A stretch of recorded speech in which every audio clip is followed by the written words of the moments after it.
Mga kababayan, dito tayo kay Kiko Barsaga. Etong kay Kiko Barsaga, mga kababayan, eto na. Ano ba yung kay Kiko, Kent? Nako, eto na nga, mga kababayan. Si Kiko Barsaga, mga kababayan, kung naalala ninyo, sa February pa siya makabalik. Galing sa pagkasuspindi ng 60 days. No, hindi, 90 days ba or 60 days? Correct me if I'm wrong mga kababayan. 90 days or 60 days? 2/3 votes para maalis sa Congress. Shout out po, Double B. Ayan. So, ibig sabihin, mga kababayan, si Kiko Barsaga, no, meron na naman panibagong suspension. Kaka-suspend niya lang, mga kababayan, galing sa suspension. Masususpend na naman. At pag-uusapan dito, mga kababayan, ngayong February 3. Ito po pakinggan natin. Ako po, ito na mga kababayan. February 3, ang pag-uusap dito sa suspension ni Kiko Barsaga. Saan na ba yun? Ito, mga kababayan. Sa Abante News Online. Ayan Abante News Online. Kiko Barsaga yan. Ma'am Adora, hello po. 60 days. Ayan, Ma'am Maria Glenda Kamalig. Ayan, 60 days. Tatalakayin ng House Committee on Ethics and Privilege sa Pebrero 3 ang panawagan na muling suspindihin si Dasmariñas. Representative Francisco Kiko Barsaga kaugnay ng kanyang mga Facebook post. Ayan na nga, mga kababayan. Di pangatlo na yung suspension. Actually, mga kababayan, ang pagkakaalam ko, ganito po yan. Unang suspension, warning yan. Pangalawa, critical moment na yon. Pangatlo, matatanggal na siya. Kasi mga kababayan, sabi nga ng mga kapwa niya kongresista, si Kiko hindi nagbago. Walang pagbabago. Dapat ganyan, winarningan ka na, sinuspend ka na kasi nga may mali sa'yo, dapat magbago ka. Pero wala, mga kababayan, no? Malala, mas lalong lumala. So, ibig sabihin, kung nasuspend siya nung una, pangalawang suspension, critical, critical stage. So, pangatlo, alam ko matatanggal na siya 'Di ba? Ganun, 'di ba mga kababayan, ganyan naman talaga sa Ethics Committee. Kasi kung unang suspension mo, 'di ba, ay nasuspend ka na, pangalawa, pangatlo, alam ko matatanggal ka na. Aalisin na siya. Ito po mga kababayan. Ayan po sa Abante News Online. Panawagan na muling suspindihin si Kiko Barsaga sa salang sa Pebrero 3. Ito po mga kababayan, tatalakayin ng House Committee on Ethics and Privilege sa Pebrero 3 ang panawagan na muling suspindihin si Dasmariñas Congressman Kiko Barsaga kaugnay ng kanyang mga Facebook post. Sinabi ni Chairperson ng Committee ng Four-Piece Party List, GC Abalos, na personal na ipinadala at natanggap ng opisina ni Barsaga ang notice para sa isagawang pagdinig noong Huwebes. We expect his attendance and full cooperation, sabi ni Abalos. We will proceed strictly by the rules and ensure due process for Representative Barsaga. Nauna nang sinabi ni Barsaga sa isang Facebook post ng kanyang dididmahin ang pagpatawag sa kanya ng Ethics Committee. So ganun pala mga kababayan, no? Imbis na ipatawag siya para sa hearing sa Ethics Committee kung ano ang desisyon, kung papabalikin pa ba siya o hindi pala sumipot. So ngayon, another suspension na naman. Nako po, pangatlo nito, matanggal ka talaga. So nauna nang sinabi ni Barsaga sa isang Facebook post na kanyang dididmahin ang pagpapatawag sa kanya ng Ethics Committee. Expel me if they want. Ay nako, yun naman pala, nagtapang. Tanggalin daw siya kung gusto.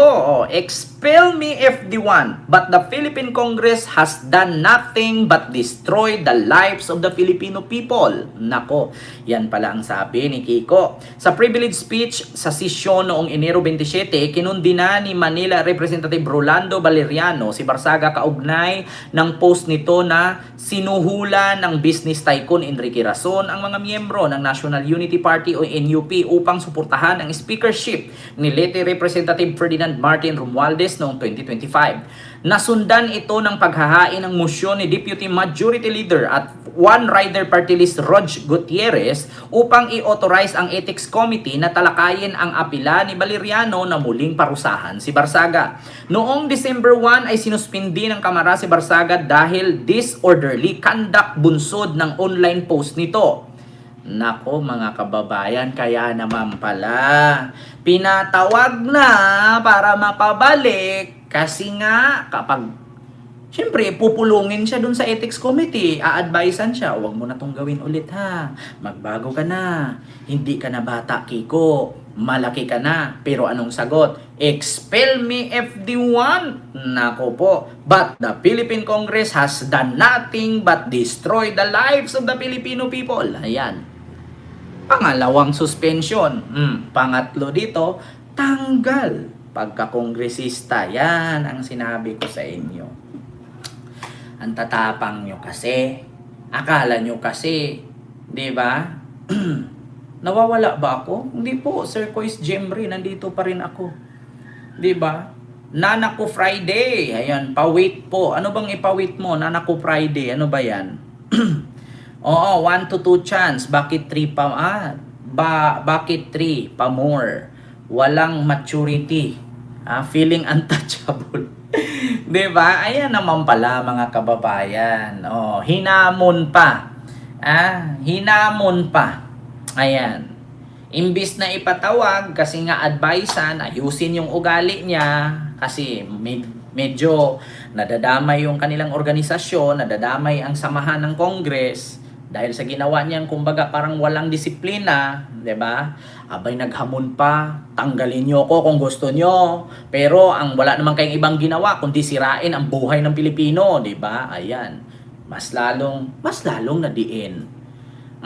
Harapin pa ni Kiko ang kaso niya. Actually, Levicon na evicted. Hindi siya pinatawad ni 'di ba? Ni Enrique Razon. Di ba nag-sorry siya, tapos yung sorry niya parang wala lang naman, parang alam mo yung habang nagte-text ka sa jowa mo yung to Billionario Enrique Razon, sorry. Parang ganun lang, di ba? Enrique Razon, Billionario Sir Enrique Razon, sorry. And hindi ko naman sinasadya yung sinasabi ko. Wala naman akong intensyon na siraan ka. Parang ganun lang. Parang nag-sorry ka pero iba ang nasa isip mo. Alam mo yung physically present, mentally absent. Parang ganun.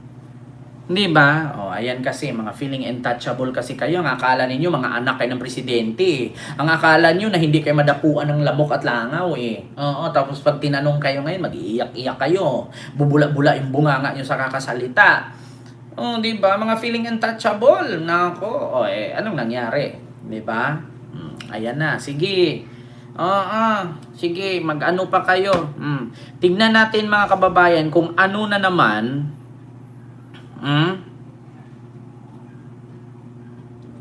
Tignan natin itong post ni Kiko Barsaga. Kung baka meron na naman siyang tirada, mga kababayan. Sige na, tignan nga natin to. 1.2 million followers daw Ito ba siya, mga kababayan, yung post ni Kiko? Sige nga, tignan natin. My new airsoft game site. Putang ina, kita nyo yan, Pagbungad pa lang, laro. Kongresista ka, tapos mag-post ka, laro. Ito pa. Congressman speech. Ito, may speech si Kiko Barsaga. Ito pa.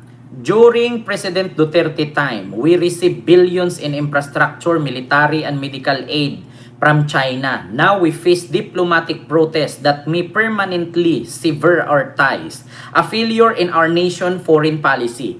Alam niyo, sa totoo lang, sagutin ko tong post ni Kiko Ganito yan, Kiko. Actually, magkasing edad lang tayo. Sabi niya, sa panahon ni Duterte, nakatanggap tayo ng billions of infrastructure project, military, and medical aid galing sa China. Tanong ko, Kiko, yun bang tinanggap ni Digong, hindi ba utang yun? Sir Kois Jemre, opo, siguro po. 'Di ba? Yun bang sinabi mong tinanggap natin nung panahon na si Digong ang presidente na billion mula sa China at military medical aid, hindi ba utang yun?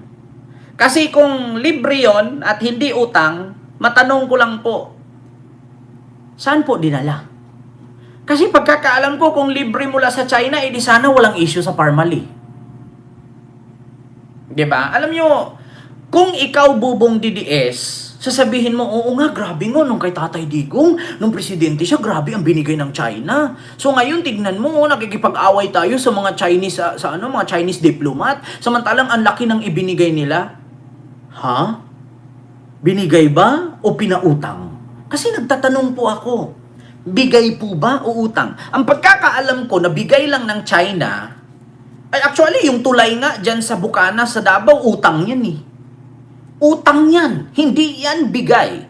Tandaan niyo ha, yung tulay sa Bukana, sa Davao City, na kinakating of ribbons ni PBBM, na galit ang mga DDS, hindi po bigay yan.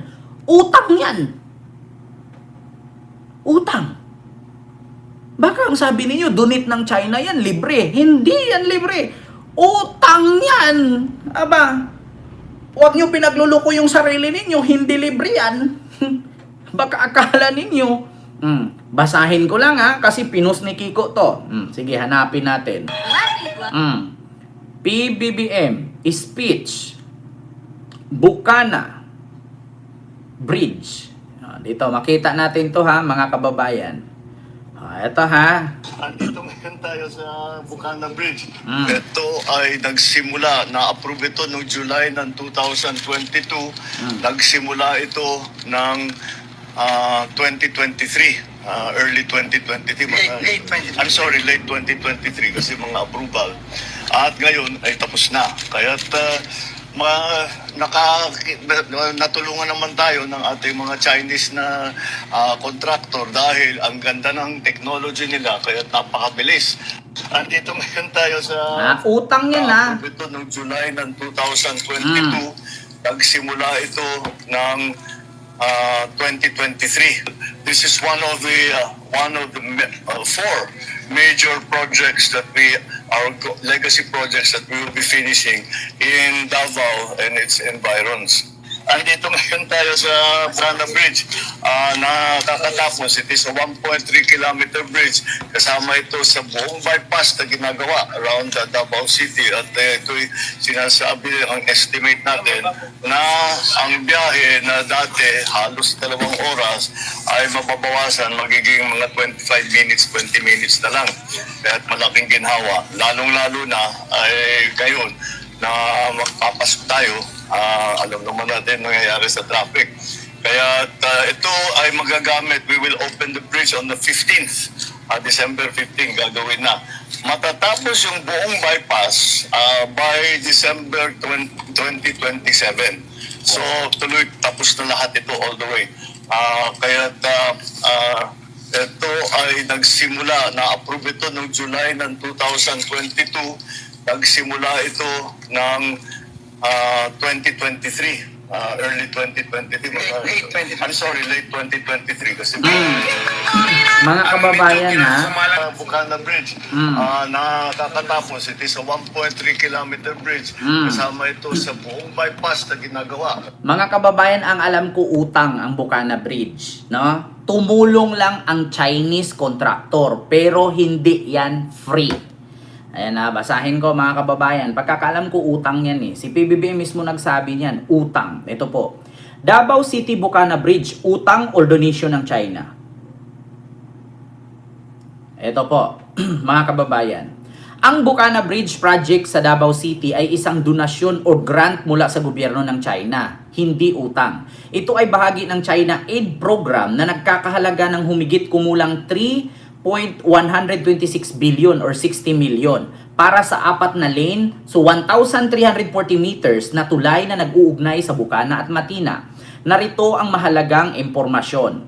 Donasyon, grant, ang pundong ibinigay ng libre. O libre ha, binigay. O ibig sabihin hindi kailangang bayaran o utangin ng gobyerno ng Pilipinas. Ha? Tandaan ninyo, nakalagay. O, proyektong ito ay bahagi ng Davao Coastal Road Master Plan upang mapabuti ang daloy ng traffic at koneksyon sa lungsod.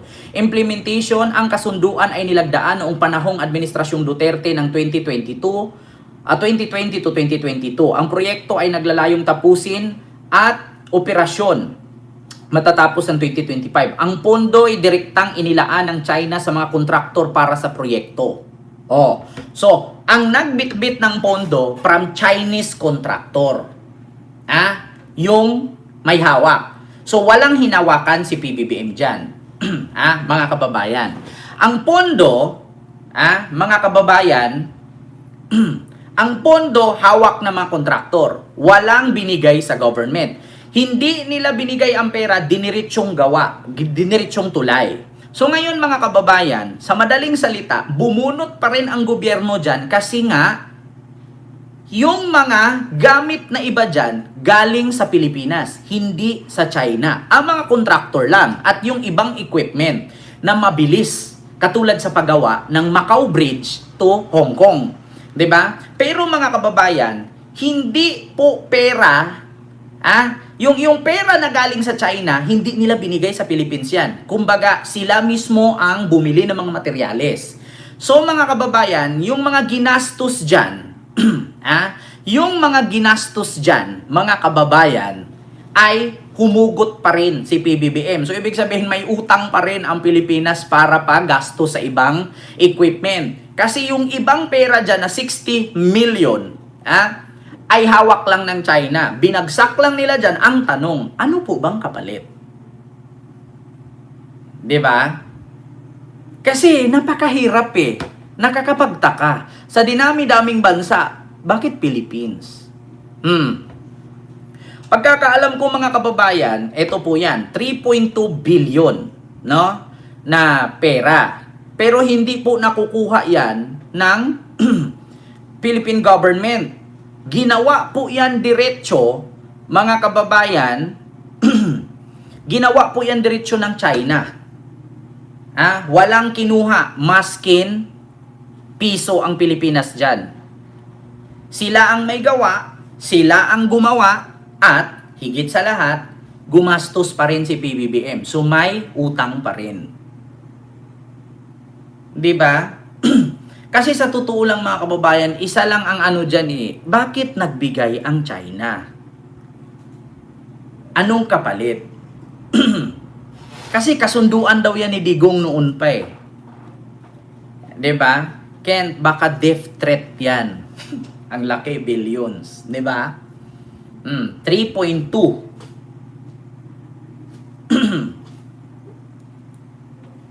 Yan ang tanong ngayon. Donation ng China. Pero sila ang gumasto, sila ang gumawa.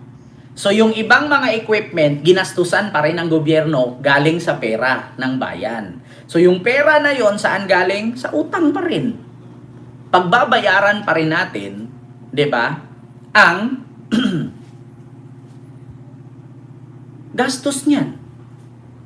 Sana maraming katulad mo, Sir Kent, sa Senado para maraming masupalpal na ganit. Actually, Sir Kendry, wala akong balak pumasok sa politics. Yan lang ang aking reaksyon ngayon, mga kababayan, dyan patungkol. Donate daw ng China. Sila ang contractor, sila ang bumili, sila ang gumawa. 'Di ba? Tapos, anong kapalit? Sabihin ninyo, donation yan hindi utang. Pero para sa akin, utang yan. Sa madaling salita, utang na loob. Di ba? So bakit ka gagawa ng tulay sa Davao, kadami-dami mga lugar sa Maynila, sa Visayas? Anong collateral? Ikaw, tanungin kita. Nasa comment section ngayon, bigyan kita ng motor. Libre. Anong rason? 'Di ba? Anong rason? Bakit kita bibigyan ng motor?